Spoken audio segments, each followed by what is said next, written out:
Hey, it's us. How's it going, everybody? Let's get real quick into this. First of all, thanks for coming and hanging out with us today. We appreciate it.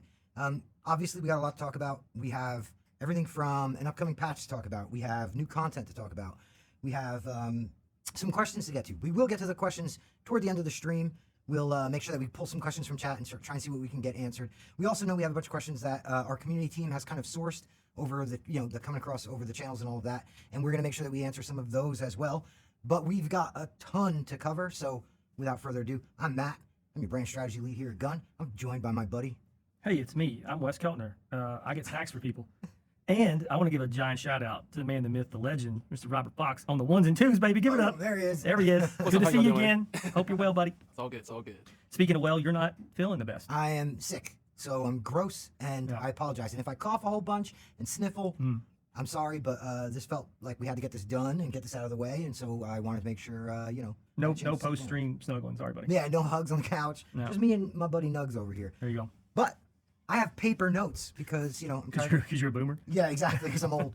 No, I have paper notes because I'm tired of having my face in a laptop when we do these things. So Right. And I felt like we could do like a Conan thing here. So first up, let's talk about the changes coming to the game.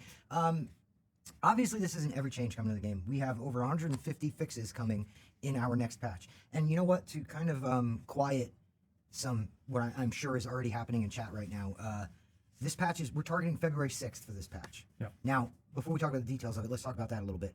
Obviously, these patches, these are bigger patches. It's over 150 fixes. And 150.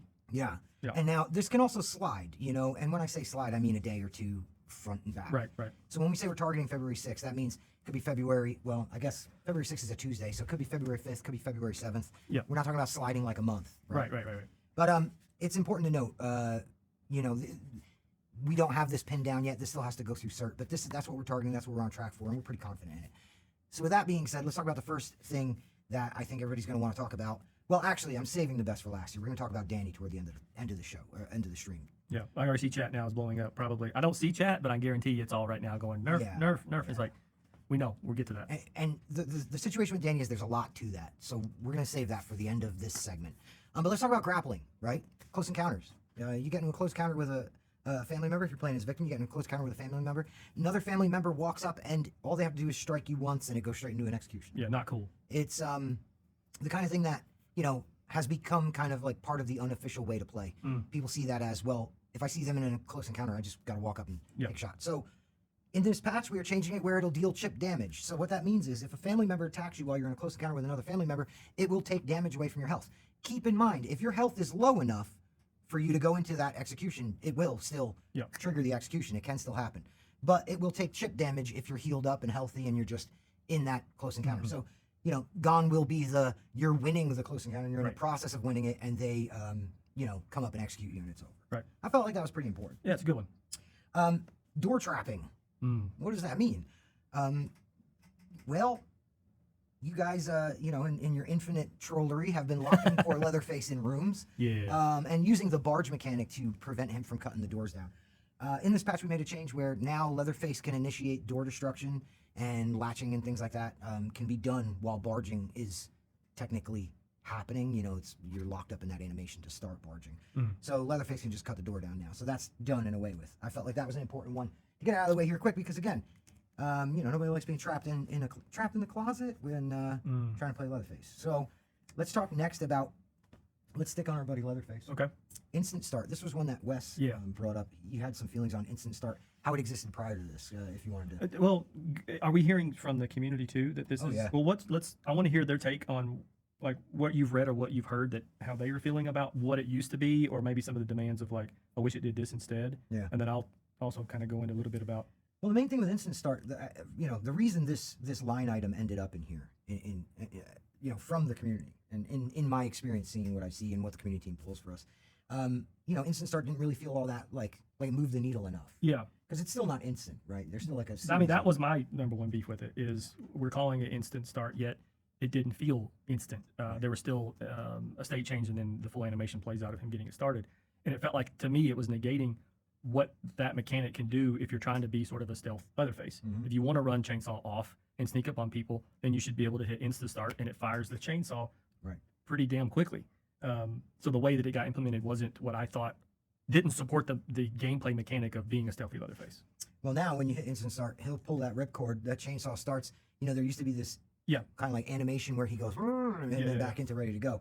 All of that has been trimmed back, and it's not like there's still an animation that happens, right? You have to pull a cord, you have to and then take off. Yep. But we've trimmed that way back, and we think the community's gonna be pretty happy about that. Oh yeah, you should start seeing a lot of playing us like a stealth Leatherface as, I guess, more of an option or a sort of a meta around that type of style of playing Leatherface. I think it supports that, and I think it also, what it generates is for the player base to have the tool set to create jump scares instead of us as developers trying to shoehorn in jump scares, which feel cheap and it never really plays out well.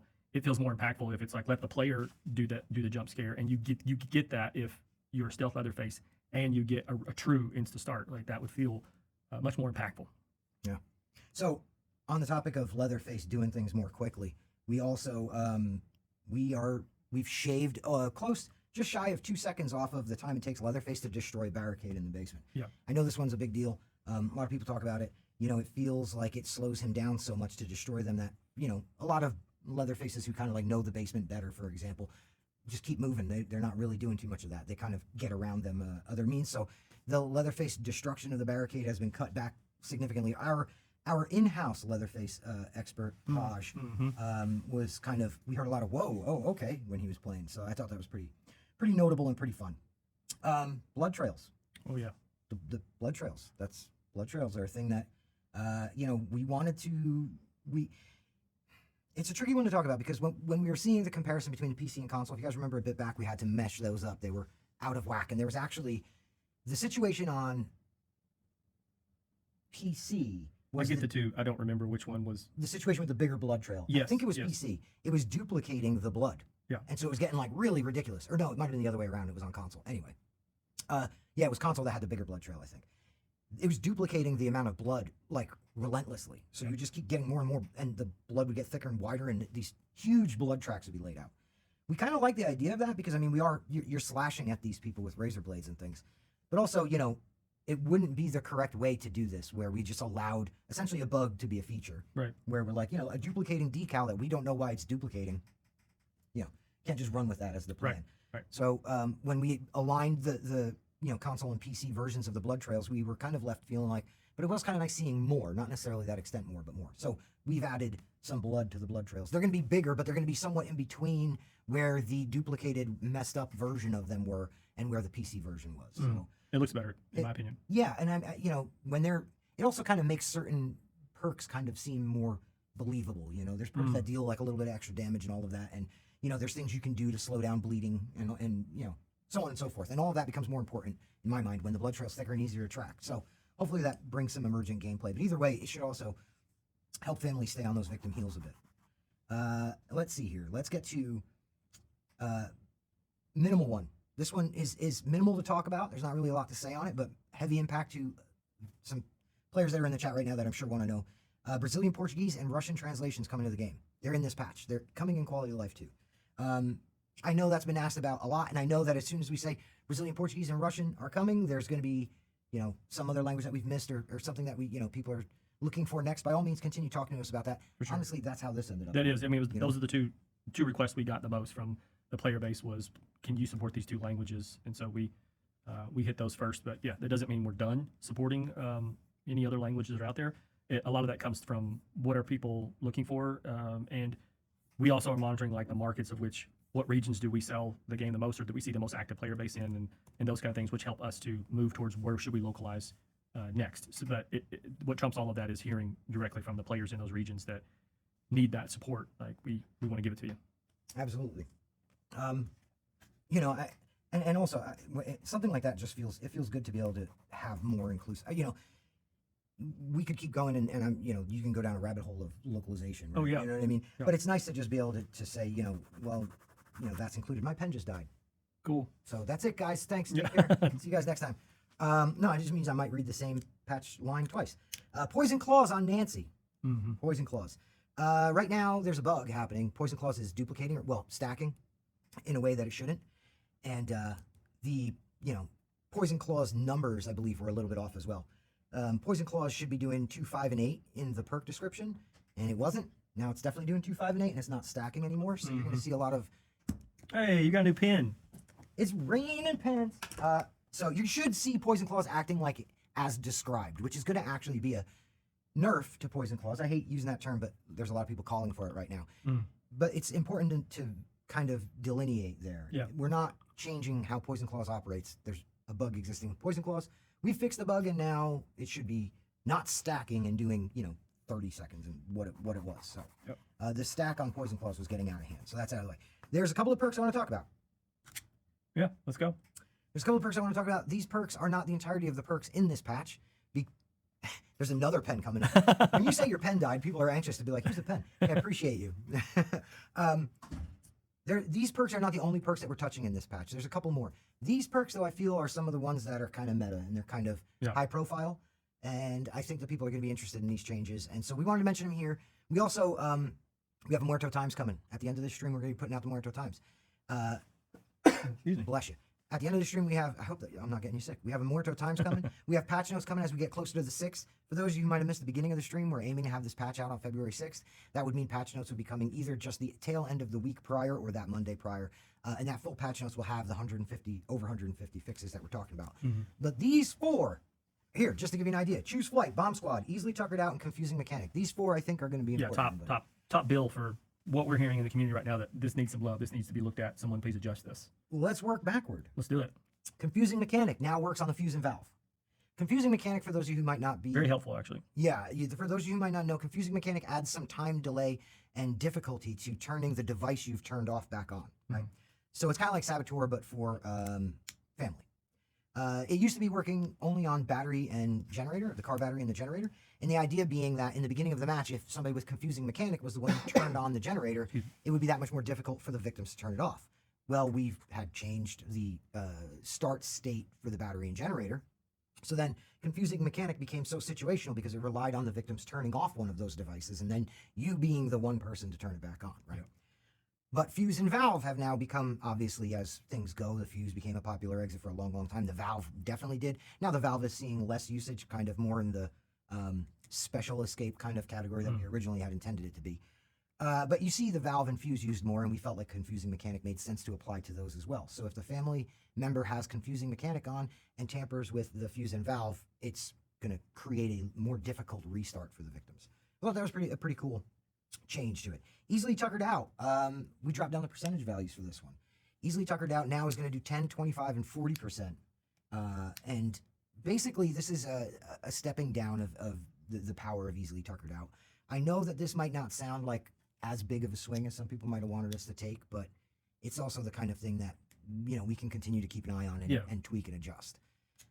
Smart to do smaller incremental changes to things like this, because you move that needle too far, you can break things and stuff starts to feel way out of balance. So it's smarter to do some sort of smaller adjustments, start moving that towards the space where we think it needs to be, and then obviously listen to you guys and you come back and say, feels good or still needs more love.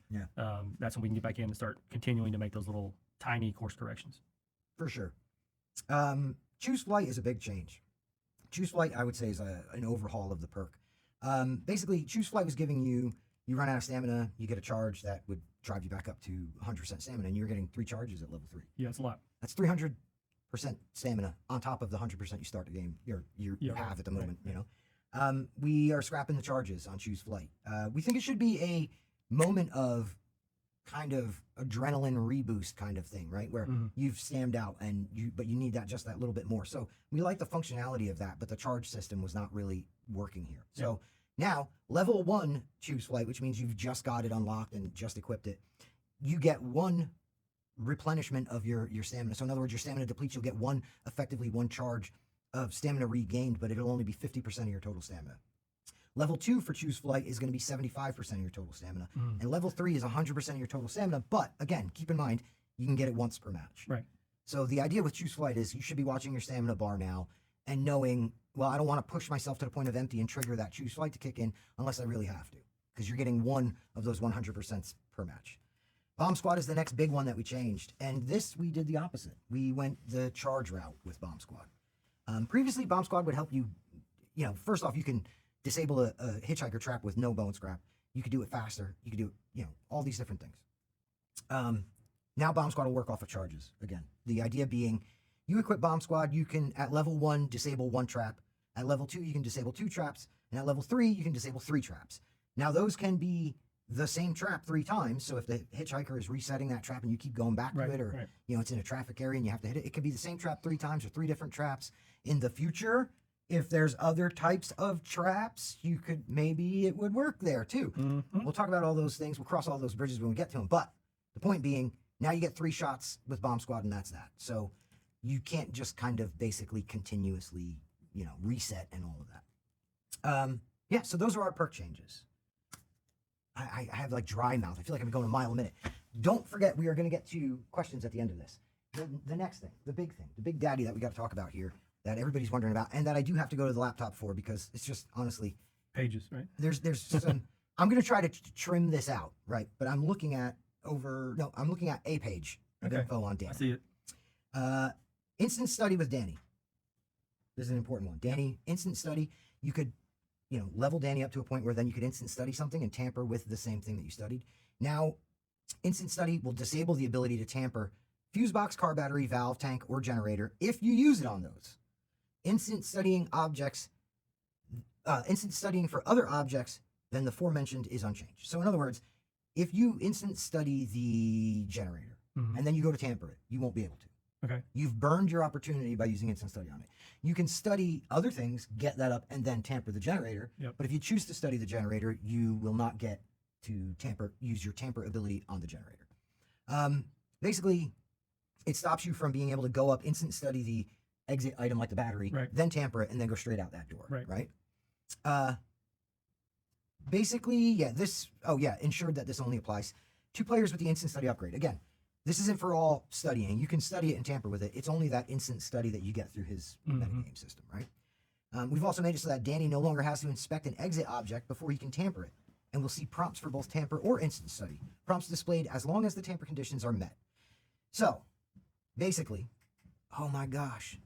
Bro, somebody loves me today. I'm getting pens and water, and cheers, everybody. It's because you're sick, People feeling some kind of way. As soon as I'm healthy, everybody will go back to flipping me off. But don't set it here, because I'll end up going boop. Oh, right on. Keep it down there. So, let me read that one back to you guys, because again, this stuff starts to get a little in the weeds. We've made it so that Danny no longer has to inspect an exit object before he can tamper it, and we'll see prompts for both. So if you walk up, you don't have to kind of inspect it. You can see the prompt and just, prompts are displayed as long as the tamper conditions are met. So fuse box is open and has a fuse in it, or the valve handle is already attached. That lets the player make the choice at that moment what to do. Tamper, instant study, gain the knowledge, and kind of, if you have instant study on, devoid the item. Blah, blah. Input for the tamper interaction changed to a secondary input. It allows to show tamper and instant study at the same time. Right. So you don't have that one button press. Right. Button prompts for the 4 exit interactions, the generator, battery, fuse box, and valve tank, have been updated so that the players are told that instant study will disable the tampering in that match. So in other words, it surfaces it to you, and basically, the next big thing is knowledge gain values have been rebalanced so that they are more even across objects, but still have different values. So, what does that mean? They were much closer together on the different objects. For instance, if you studied a lamp versus studying a TV or an exit, the margin between them was a lot closer. So you're getting a lot more knowledge gained from each one of those studies. We've now kind of spread them out a bit and rebalanced them across all of the objects. And the objects from lowest to highest values for knowledge gained is lamps, then toolboxes, then collection points for fuse or valve handles, radios, then TVs, and then the exits. So, again, that's something that we're going to need you guys to play, feel, and come back to us on, because we can continue tinkering with those values. TV should give more or less or whatever the case is. But we've adjusted those to make it a little, to slow Danny down a bit, I guess would be the best way to put it. We also had an animation issue with Danny that we've repaired. Basically, when he would go up to tamper something, he could break from the animation before the full minigame. Oh, right. And it looked like an instant tamper, like he just hit the button and took off. You'll now have to complete that little UI minigame, for lack of a better term. The animation has to fully play regardless of the parameters before you can move on from there. Makes sense. So there's no more walking past and just, and then it goes and you're gone. We also reduced the amount inspect speed is reduced at level 1 and 2 to 20 and 50% on the inspection kind of bonus in his metagame. So that's a lot to say. That's a lot to do. I don't want this to sound like a cop-out, but I feel like these changes you're going to have to see them and experience them. And Yeah. I think that with Danny, something that we can't really kind of understate, a lot of Danny has to be seen, experienced, and played with, really. Mm-hmm. Danny's a very particular character. And I know I've just got done rambling and a whole bunch, but I wanted to talk a little bit about that. The decision and in the design with Danny and how, when we're bringing these characters out, because this is a common topic in the community right now. One of the questions in our list that the community team has pulled together has to do with QA and how we handle QA and how these things make it through. One of the things that I've been saying, and I'll just kind of kick it off with this, is when we design these characters, we're not looking to give you Leland with a different, slightly different frame, haircut, and clothes. Yeah. We're trying to make sure that we move gameplay in new places, right? Trying to make sure that we're shifting things, we're shaking things up, and we're moving gameplay into new areas. Not reinventing the wheel here, but making sure that we bring value with these different characters. Yeah, they need to feel unique. Right. They look unique. Their background is unique. And when you play with them, it should feel unique. It shouldn't just feel like, oh, this is a carbon copy version of another character I've already played. Right. That's, in my opinion, not the best design that you can do. I think you always need to push and try to be innovative in all aspects of that. So when you're being creative around those sources, we go to great lengths for that. And we're constantly sitting around talking as a team to say, yeah, but what makes them unique? What makes them different? And if we can't answer that question, then we potentially shelf something and then come back to it. But we're always trying to push. And then sometimes, yeah, it gets to that point where, okay, we've let it out in the wild. We need to now sort of trim some of these things back, not moving towards like something that feels mediocre. It's just, it went too far and we need to back that off now. I think that whenever you engage in that search for, something that's really going to shake things up and do something new, I think that that's like ripe territory for that to happen, because you're trying to do something that really kind of changes the way a match can play out. And those things have potential to be, to tip balance. And,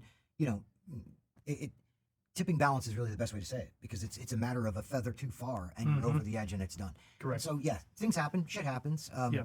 We have to own the fact that there's some balancing to Danny that we're doing and we're working on. But I also think that for what it is worth, and I know to a lot of you, it's worth something. We're trying to make sure that the characters that we bring to the game are creative, new, interesting, unique. They're varied. They, unlock some new type of way to play the Texas Chain Saw Massacre. And I think that that's kind of a righteous endeavor. I think that's a good thing to be trying to do. It would be far simpler for us to say, let's dress Leland up as a young scruffy guy who likes rock music and kick him out there with some new perks. Yeah. I mean, it's also why it takes so long to make these characters. I mean, we could very well just insert this character with a name, and then all we have to worry about is like just make sure that there's more perks thrown into the tree, and then let that be universally used by whomever or whatever. Like, you could concentrate on that and you could pump things out a lot faster, but it's not who we are as a company. It's not the type of things we want to make. We want to make things that we spend the time to learn everything we can about who is this character? What is their backstory? What clothing do they wear? What music do they listen to? We have conversations here about that, like making playlists for what, a Leland or a Connie would listen to from that era. Like we actually do that. And it also then leads into, well, he's this kind of person. So then how would he or she react in a situation? And in that, you start to glean from that, like, potential abilities, and then leaning into what the perks do to support that. That all takes time, and it's I think why when our characters do come out, like, they do genuinely feel unique. And I think that is one of the things that helps push asymmetric horror forward instead of just sort of moving sideways constantly. And what feels like each character, like, the last thing I want to do is just put something out that just feels just mayonnaise. Like, it's the same thing. It's just the reskinned this character, and then you're only concentrating on like a perk tree or something, and that doesn't feel like there's not a story being told around that. And when we were giving the unique privilege of taking this IP and turning it into a game, that sort of white glove approach is important to us. I understand it's not important to some people that play the game, and that's okay, but we're making the game, and it's the vision that we have for it, and we think that that's important. And there are people out there that it's also important to them, and we think that's really cool. But it is something that takes a lot of time and care, and we don't want to put out things that feel meh. We put everything into it. And like I said, again, does that sometimes lead to some things getting out there that it's like, well, Danny's kind of tipping the scales now. Yeah. When used this way, whatever, contingencies that tip the scale too far. Yeah, it does. It does sometimes lead to that, and that's a thing that we're always going to balance for. A couple of streams back, Wes and I sat and talked about releasing a character that you purchase and that character still being susceptible to a balancing pass, which is always, let's be real here. A lot of developers try to shy away from the term nerf, and I don't because it's just I'm gonna talk for a half an hour trying to make a nerf sound like a buff, and I'm not doing it. I don't have the energy for that. I think that there's better ways to just be real with you guys. Yeah. When we talk about a balancing pass, we're talking about a nerf or a buff. That's what that is. We're looking at that character going, are they the outlier, or is the outlier somewhere else? Yep. And honestly, every buff is a nerf depending on your viewpoint of it. So this whole struggling with words, I think, is silly. Anyway, balancing passes. So those characters are still going to be susceptible to balancing passes when they come out, paid DLC or not. So yeah, and on this one, Danny's getting it this time. Is this the end of the balancing passes that we might take it, Danny? No, not necessarily. It might be. It's really going to come down to feedback and data. I know a lot of you guys have really embraced the way we use data here at Gun, and I'm pretty proud of our team. Quick shout out to Raj, who's really been crushing everything telemetry for us and keeping us informed on how things are going. We couple that with what we hear from you guys, because let's be honest, data about a character and player feeling both can be true. Yeah. The data can say something different, but both can be true. So we have to try to meld those two kind of points of information together in order to make our decisions. So Danny might see more, but really what it's going to come down to is we have him now with these changes at a point that we feel safe saying we should put him back out into the world and see how people react to this with this patch. So February 6th for the Danny mains. Make sure you play him. Check him out. Let us know what you think. Keep the conversations going. Keep the conversations civil as always. And our community team will take all that information and compile that together. But we talked a little bit. We kept bringing up new content things. Oh, there's new content to talk about? So the segue, smooth like gravel. New content. We talked about how we put together new content. I'm going to run off a couple of things here. Yeah. And Wes is going to talk a little bit more about what we're doing, how we're doing it, when you can expect it. I'm going to leave the big piece of the good news here first. There's probably two pieces on there. Well, there's this. That's pretty big, and that's pretty big. Yes, and then there's a there's still some goodies in there. a calendar too thing. Yeah, there's still some goodies in there. You want to tell them a little bit about a time frame? Yeah. Before we even talk about what's on the name list. one thing on the list, it's important to note that everything we're about to say, you will be able to experience in 90 days or less.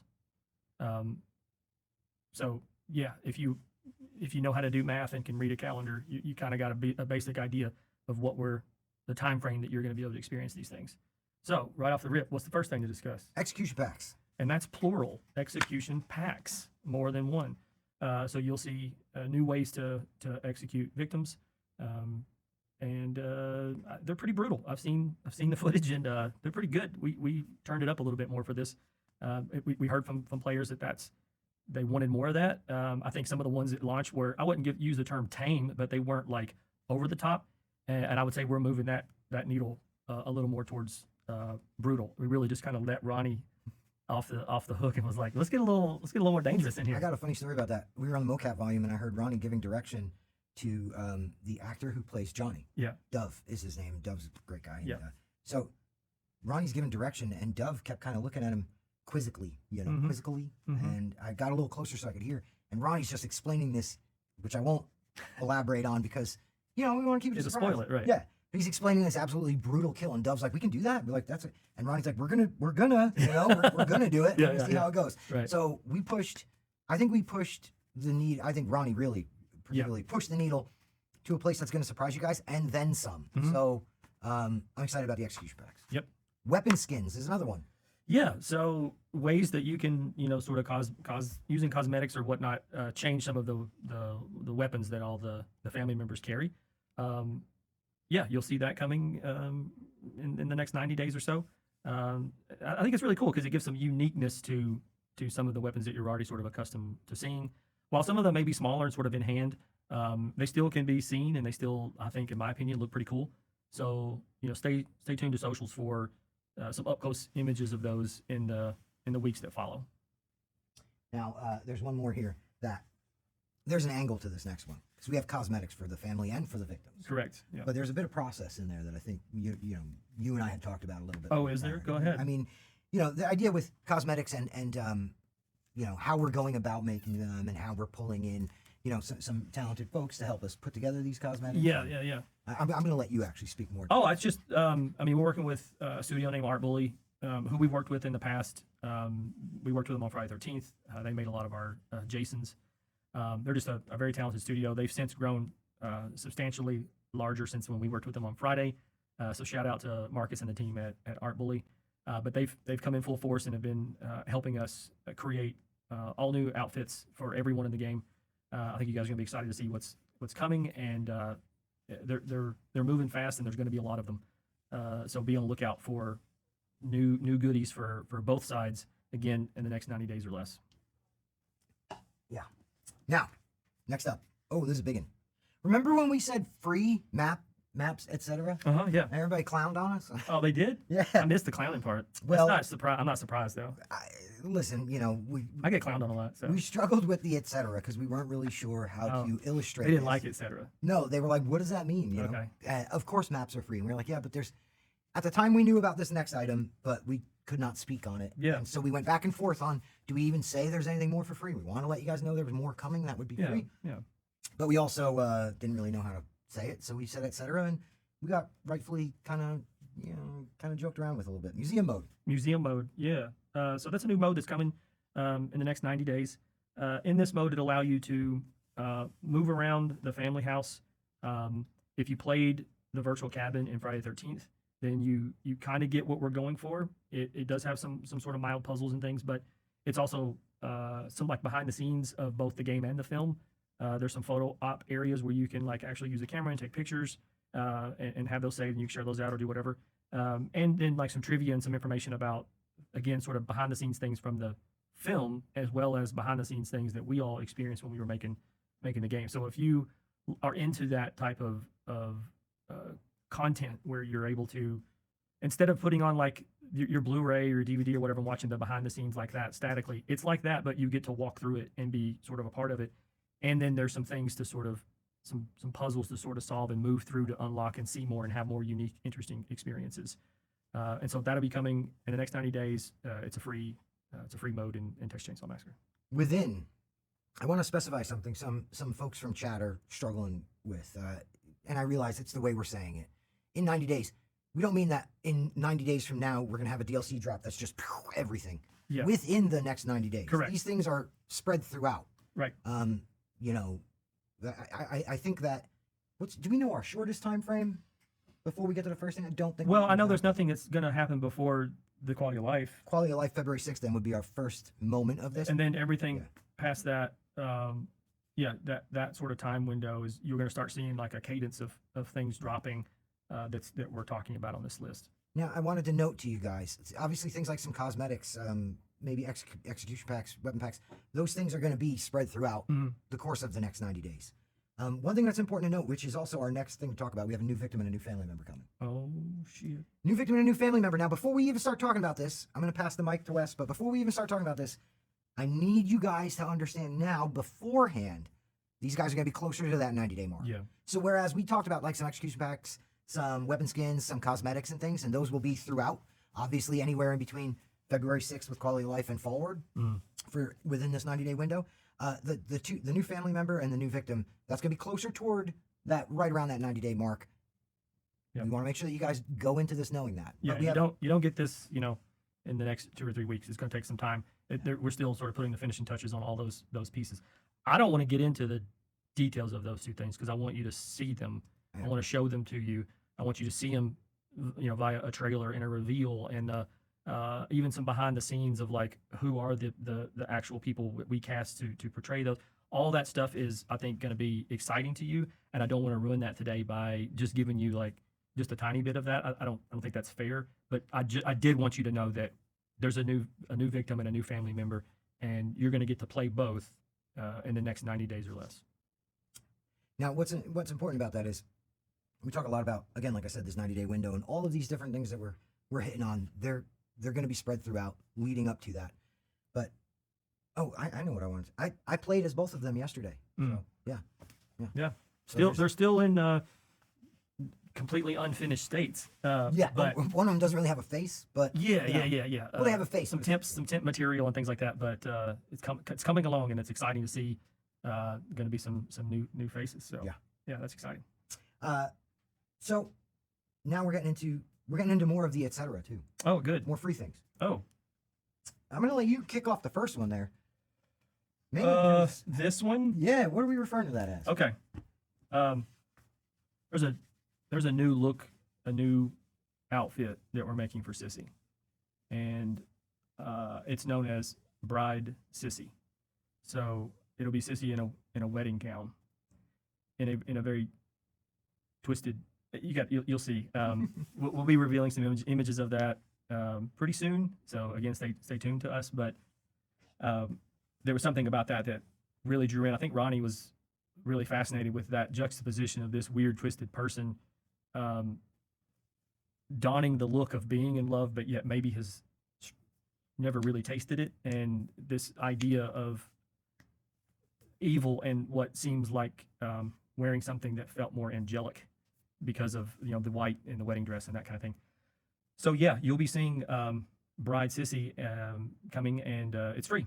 So that'd be one that's I think you guys would be excited about, but probably more excited for the next thing that we actually have an image of. Matt, do you want to set this up before we throw to this image? So give Rob some time to get the image ready to get queued. Yeah, woohoo! It's another. Actually, this is another etc. This is another free, and I think that's pretty cool because I think the community's gonna be really psyched about topless Johnny. I mean, shirtless Johnny. Shirtless Johnny. So here's a look at shirtless Johnny. Again, this will be free.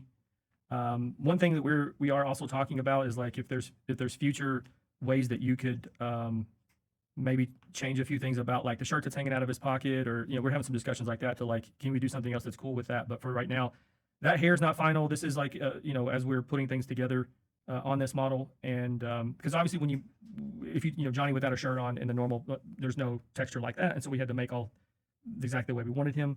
And this is something that Ronnie has been working very hard on.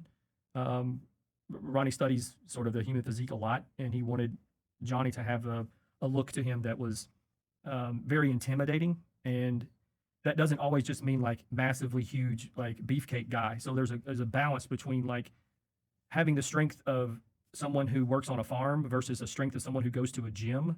And Johnny's not necessarily a person that goes to the gym, so he still needed to look the part and look like he could really handle himself.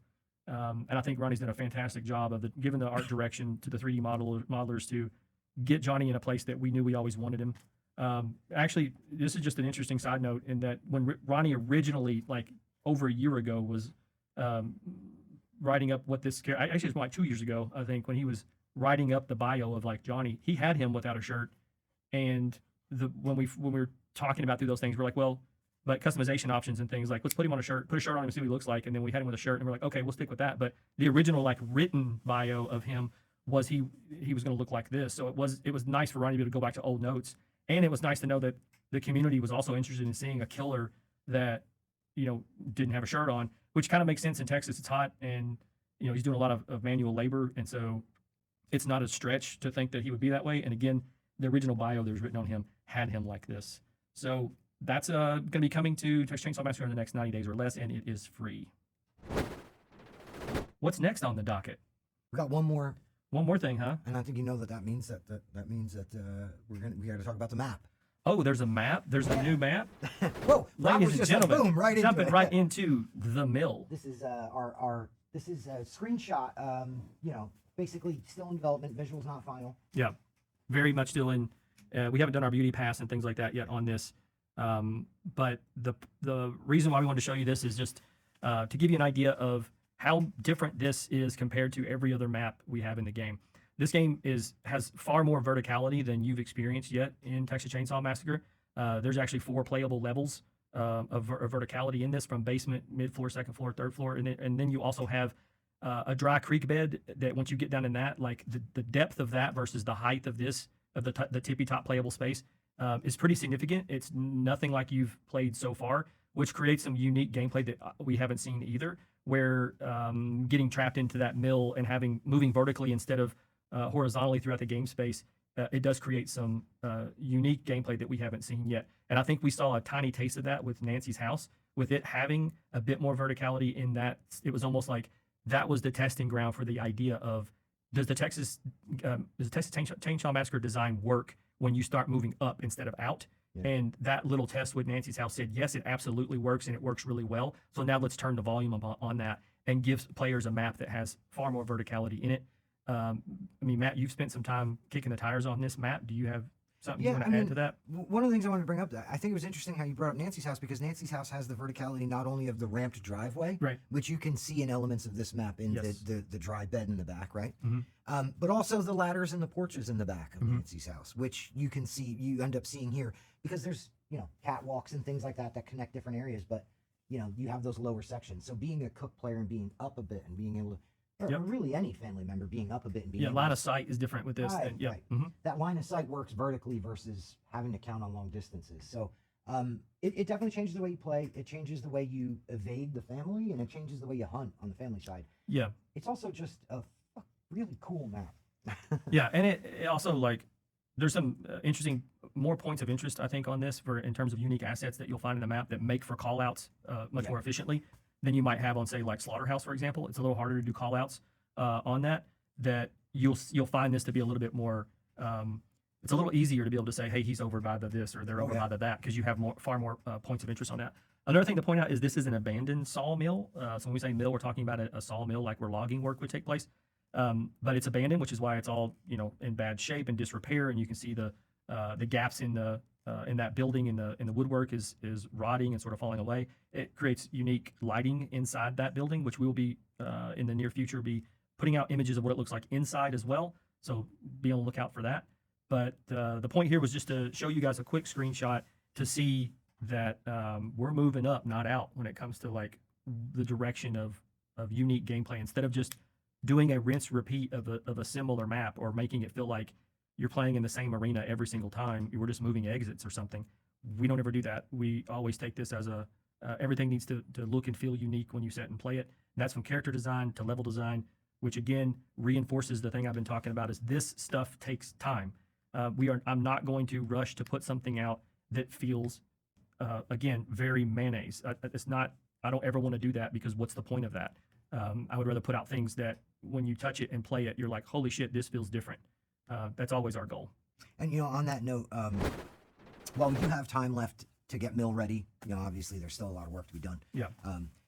There are some elements of it that I want to note. There's some interesting well usage. Oh. And I'm not going to go any further than that, because I want to leave some surprises, but there's some really cool well usage. Yeah. And we're finding that through the verticality, because we have those multiple floors to play with. And window jumping. We know everybody's a big fan of window jumping. There's some interesting window jumping too. Indeed. There's also a whole section of the map that I think is going to be, fans are really going to love. And again, it's going to change. We're going to see some of those changes. And hopefully now, this being the first like cork out of the bottle moment, hopefully now, maybe the next time you see the mill, it'll be a slightly more detailed teaser of it. Yeah. But again, we're still working through those bits. We're letting it marinate the right way, and we're confident in what you guys will get out the other side. And the mill, of course, like all of the maps in Texas Chain Saw Massacre, will be free. That way we're not, splitting up the player base in any kind of way. That does it for both patch preview and new content. Now, we have a couple of topics from the community that I want to cover. Whew, that was like me trying to talk myself into a sick man's second wind here. So we had a couple of questions about Leatherface stall, the chainsaw stall. Well, we've had a lot of questions about the chainsaw stall. Now, we've had some conversations with you guys about this. There were a couple of things going on, a couple of things that either came up through the patching process or were there and then uncovered. Two things I want to touch on. Number one, we're not in the business of stealth nerfs. We don't do that. That does no good for us and no good for you guys. We, every game dev really realizes that the people playing the game uncover everything in that game at a rate of speed that will twist your mind. There's just, hundreds of thousands of you guys playing this game for God knows how many hours a week. So the concept of trying to pass something over on a stealth nerf is a silly thing. We don't do that. So when you come across something in game that you're going, oh, that's a stealth nerf, please do send that in as a ticket to us. Send that into support.txchainsawgame.com. Send it to the community team on Reddit. Give us all the details on it.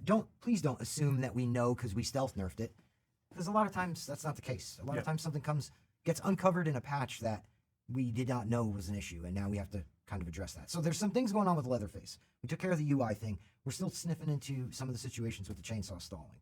A couple of you have come forth with some really interesting details on it, but we need more of that, and we need you guys to try to make sure that you're providing video and as much context and all of that you can. And that's about all I have on that topic at the time. We touched on QA and some of the things that go on with new characters and things with Danny. I feel like that's pretty well covered. Next up, Sissy and Sunny buff rework being looked into. We're looking at both now.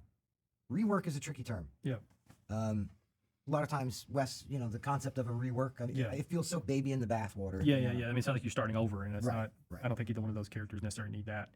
Do they need another look? Probably so. Yeah. And Sonny's is happening. Yeah. So it's very early stages, but Sonny's is happening. Looking at little things.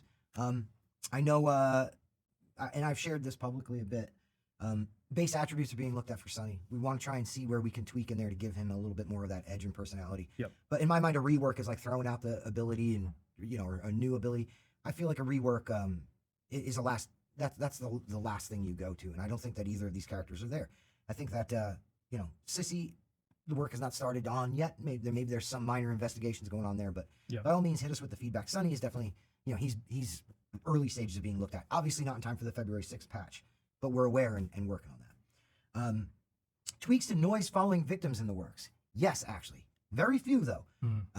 Particularly doors. It's just being trimmed back a little. Like it's not as long. Yeah. Right.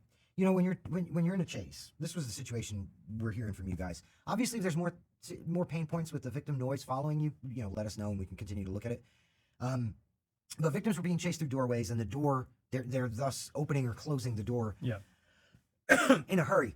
But it's a viable tactic. Like Yes. if you are a victim and you're running from family, you're trying to break line of sight. So, if the door, you throw the door open, you slam it behind you, and then now you have a few seconds here to try to break line of sight because they've still got to come through the door. You're now invisible to them because there's a door there, right?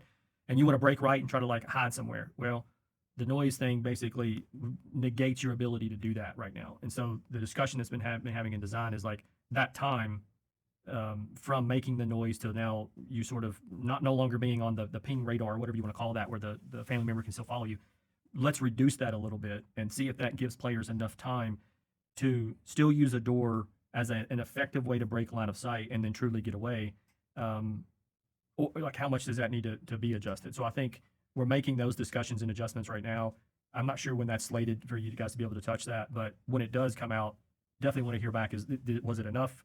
Does that feel better now? I know we have our own opinions internally, but as Matt was alluding to, when you have the hundreds of thousands of variables of how everyone plays the game in the wild, it allows us to see a fuller picture of when we made that adjustment, what happened. So that's what you're alluding to, correct? Yep. Okay. Next one up is Wes mentioned in a prior live stream raising the level 99 cap and giving more things for players to grind for it. Is that still in the works? Yes. Yeah. It's still happening. We are both in raising that level as well as what are awards and things that you're gonna get sprinkled into that. All those things are currently happening. So yeah, I don't have a timeline on that yet, but it's happening for sure.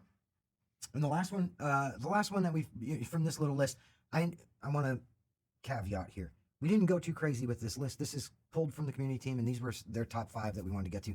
Mainly not because we don't want to answer more questions from you guys, but we want to get into the actual chat from this stream rather than just this. So again, but the last one that I have on this list is a little bit of not a tricky one, but it's definitely a frustrating one. What's being done to combat lobby dodging and lobby wait times? Is lobby dodging penalties still a possibility? I'll put it this way. I think that anything is a possibility if it's going to help us corral this lobby dodging situation, but we're very against the idea of penalties. We've said that plenty of times. Yeah.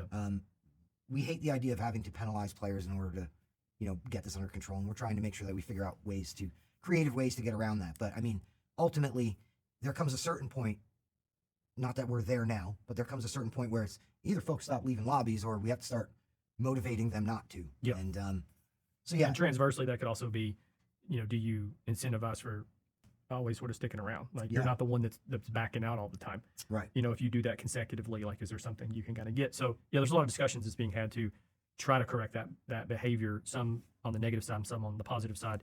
And we'll get there when we get there and find I think a good idea that's going to work for it. But it is frustrating. I understand the frustration that you just want to sit down and play the game, and there's people that are, I don't want to be this person, so they just keep leaving, and that's frustrating. I get it. So we're working on it. There you go. Now, please hide the scoreboard. Oh, I'm sorry. I caught something weird, and I thought it was about the stream. I thought they were talking about the stream. They're talking about the lobby. We'll actually get to that in a sec. Yeah. I'm going to take a couple questions from chat now. We're going to try to tackle some of this. There's probably been a lot of repeating questions since we started, so now's the time to repeat them again. So some folks are tagging us in them, which is great because I'm old and I can't see, so I appreciate it. Let's see. Will we see any DLC map variants like Daytime Family House? Well, Family House has 2 variants.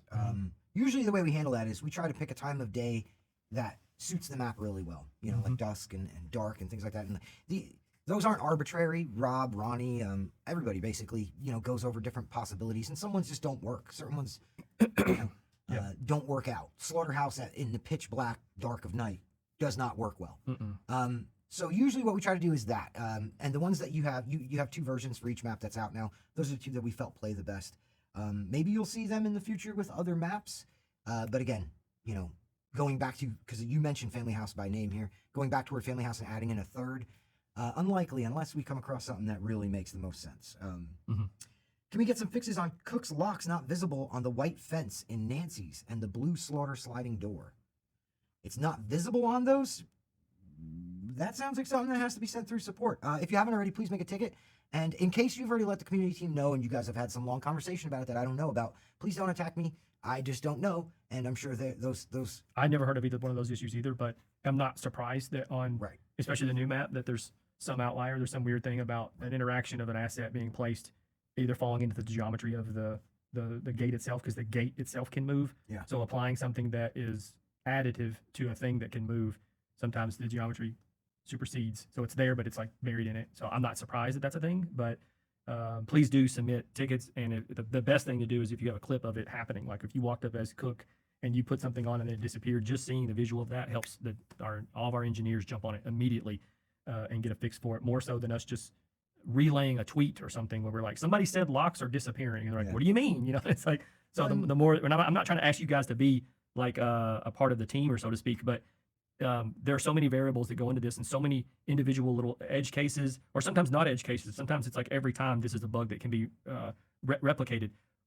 The team is always working on things that we've already been able to replicate, and we're working on that fix, and then someone finds another thing.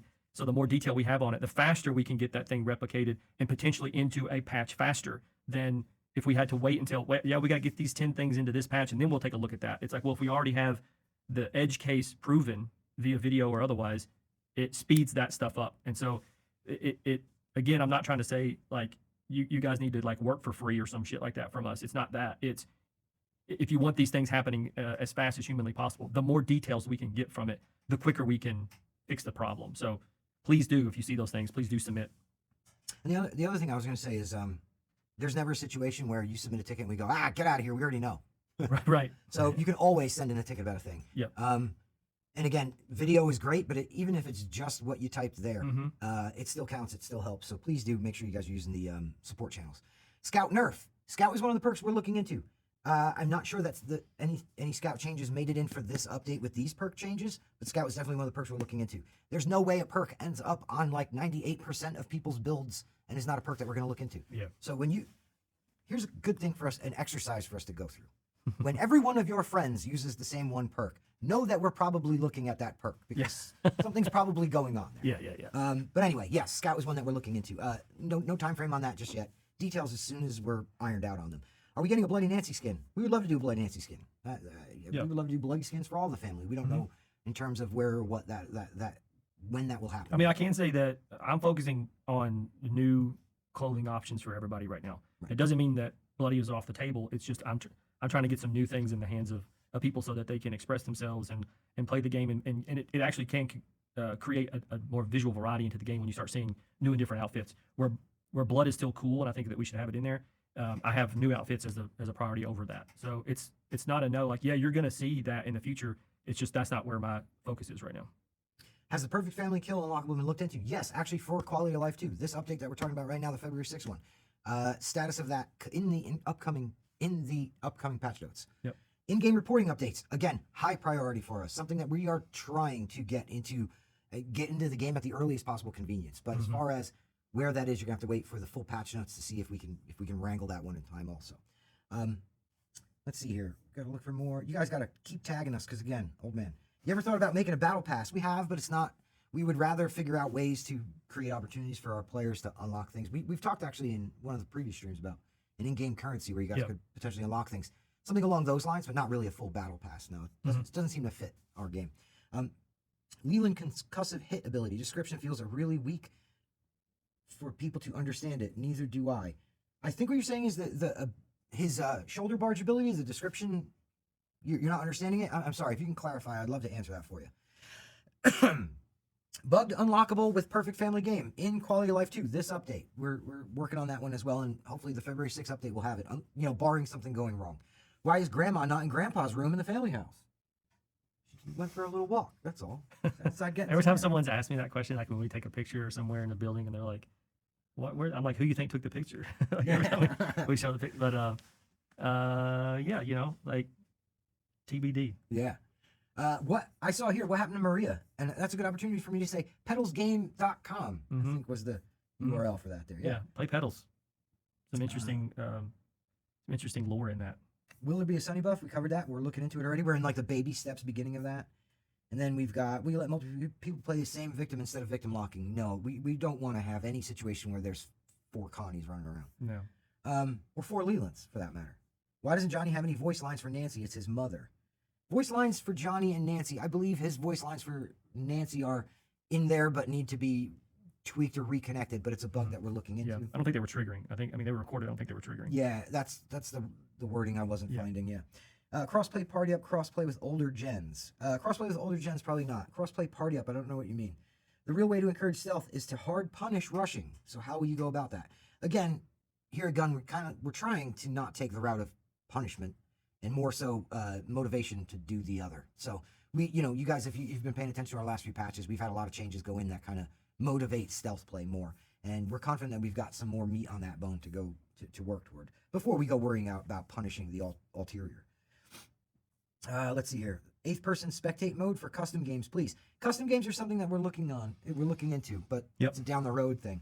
Right now, listen, I don't think anything I'm saying is too controversial when I say this, but right now we've got these things that we really want to kind of tackle first and foremost. And not that custom games aren't important, but I do want to put out, I guess, a bit of a call to action to the community. And I don't know if this is something that maybe Sid and Andy sort of start with, but it could happen on our Reddit. But asking a question of, if there were custom private matches put into the game, what things would you like to turn on and off? Like the game rules, so to speak. If you ever played Friday the 13th custom private matches, there was a lot of things you could turn on and off, and people seem to really enjoy that. But those aren't necessarily one-to-one, obviously, for this game. So it's thinking about if you could manipulate some rules of a game to make something feel, way more victim-friendly or way more family-friendly, or just et cetera, whatever, however you want to look at that in ways of, like, when I'm playing with the homies, I wish I could do this, turn this thing on or this thing off. We need probably a Reddit post that's like, come give us your ideas of what you think. Excuse me. And then we'll discuss here internally as well with our own short wish list of what we wanted to have, and start working on putting that together. I think it's a good use of hearing from you guys of what you would want to have. And so it's not just what we all think here at Gun. That's like, this is what the best thing to be. Because I know there's probably gonna be some weird ideas that come through there. I definitely would not entertain anything that's like push button for all nude mode. That's not gonna happen in the game. I know some of you would really, really like that. It's just not. It's not the vision of what we're doing here. Someone actually brought something up that ties back into that comment where we were talking about a problem with the hooking up of the Leland, or not Leland, the Johnny lines, right? Somebody said, why does Danny scream like Leland in a cutscene? Again, same kind of a thing. Those voice lines are hooked up and triggered off of different situations, and it's pulling the wrong one. It's pulling the wrong one out. We had this situation. We've had this. Every game has had this situation happen. Yeah. So appreciate the heads up about it. That's the first I'm hearing about it. Maybe let support know and the community team know, one or the other, however you want to go about it. So when Danny is yelling, it's pulling Leland's yell? Is that what you're saying? Okay. Yeah. But only in this one situation. So can you give Sissy poison claws? Actually, Sissy accidentally had poison claws when the game launched. And it was a bug that was pretty rough on people. So yeah. Who's the chicken next to you? Oh, come on. It doesn't squeak anymore? Is the battery dead? No, there we go. That's our friend Nugget. Nugget is the chicken from the video games, become a little bit of a community favorite. Yeah. That's our stream room. He's Nugget. the true G. When is lobby timer going to be removed? Well, I believe that's in Quality of Life too. Yeah. I believe that's in this update. Yeah. Lobby timer is going to be removed in this update. We obviously we're still going to want to hear you guys' feedback on how things are going with that. And I want to hem this in, and this is a good point to stop with. I want to hem this in with a huge caveat here. We're not saying this is the magic bullet to any one issue that you guys are facing right now in terms of lobbies. This is one thing that we're doing, and we want to see the impact of it, see how that helps. We're going to continue monitoring and hopefully continue to make advancements on this topic. But I believe the lobby timer disappears with this update. Let us know. I'm sure you will anyhow, but let us know how that feels and how that's looking to you guys. And we're going to continue hammering on it. Yep. One thing that I did want to kind of touch on. There's been a lot of talk about this bug, and we keep saying we're investigating, and community keeps saying, I don't get it. Why isn't this more of a priority? Lobbies and matchmaking is, if game dev is witchcraft, lobbies and matchmaking is the ultimate, grand wizard witchcraft kind of shit. The team has been investigating, and those investigations do take time. Yeah. That's not me saying, oh, it's too hard. It's me saying it's going to take time, and we have to let the smart people, the engineers, the crazy smart people we're talking here, dig their way through that and get that figured out. It's not a matter of us not giving it a high enough priority. Believe me, we hear you guys loud and clear on it. Yeah. It's a matter of this isn't something we could do with a hammer and a nail in a weekend. This is something that some folks have to really dig into and really truly actually, we say the term investigate a lot in terms of bugs. This really truly is that. I mean, I will just like straight flat out. Here's what I see that's happening is some of it is player behavior of like someone comes in and they leave. And that's a problem, and that's a discussion that we're having here, just thing trying to solve. But then it's that spot's not being refilled. Someone leaves, they didn't want to play as that family member or whatever it is, and that family member slot just sits empty until the lobby just goes to zero, dumps everyone. That's not good game. That's not good gameplay. That's not what the game should be doing. So there's something breaking in the logic, and that could be from matchmake. It could be from it could be happening more on one platform than the other. It could be a bug that's associated with how crossplay works, to like trying to pull someone in from a different place. It could be regional. There's a lot of different variables as to why that could be a thing. And we're putting telemetry into every single facet of that to catch every single time that something goes wrong, so that it spits out data so that we go, there's where the problem, there's where it's breaking. It's not pulling people at this moment, and we can get that fix to occur. I wish it was something that was binary, where we just go, oh, you just didn't turn the switch on, done, like easy. It's not. And it's been something I've been pushing and keeping my eye on since launch, because we all have our own our own areas of things that are pain points for us, each head that works at gun, et cetera. And that's been a big one for me personally, is like, that's not, we have to fix this. And we're throwing everything we can at trying to solve it. And some of that just means we need more telemetry triggers to put into the game to watch when that moment happens, give us data as to why it's happening. Because we can't just lift the hood and go, oh, it's the alternator. It doesn't work like that. We have to follow the path of why it didn't fill that spot back in. So some of it is a symptom, and some of it is the actual illness. And when you have players that are backing out of the game, it's like pouring gas on a potential issue that we're still trying to solve as well. So we have a 2-in-1 problem, and we're hitting both of those problems simultaneously. I wish I could give you a date as to like, oh, and we'll have it fixed at this point. It doesn't. It's not that clear cut, especially when some of it is a player behavior side of it. We have our own ideas and our own ways that we think we can tackle those. The one that's like not filling that spot right, which again, for all the reasons and 10,000 others I didn't name, or nor am I smart enough to even name them.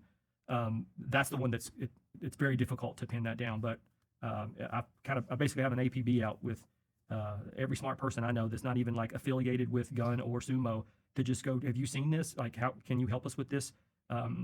Again, I'm trying to exhaust all efforts to get that buttoned up as fast as we can. There you go.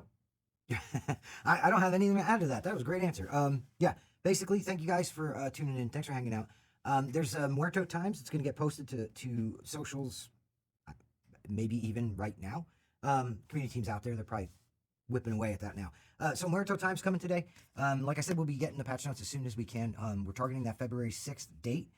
With a February 6th date, that would put us patch notes probably the Thursday prior or the Monday right before. Continue the conversations with us on our Reddit and all of our socials. Our community team is all well versed in all of this and can answer all of your questions, because I'm sure you got a few. I mean, on Danny alone, there's a lot going on there. Exciting stuff with the new content. Again, where can they go if there was like a list of the things we just discussed? Is that going to be somewhere? Yes, actually, Wes, I'm glad you reminded me of that. Head over to the community hub. Sid, the killer with the most out there, is working on a community hub article to recap this entire live stream, talk about things, and yeah. And if you're a YouTuber, hey, I hope you stream this and you can cut it up and make small edits and talk to your community about it. And maybe they can come back to us and talk to us too about what they learned when you guys all watch it together. We think those videos are awesome. So please keep making them. Yeah, thank you for that. I'm going to go finish being sick. Yeah. Have a good weekend, everybody. Thanks everybody. Take care.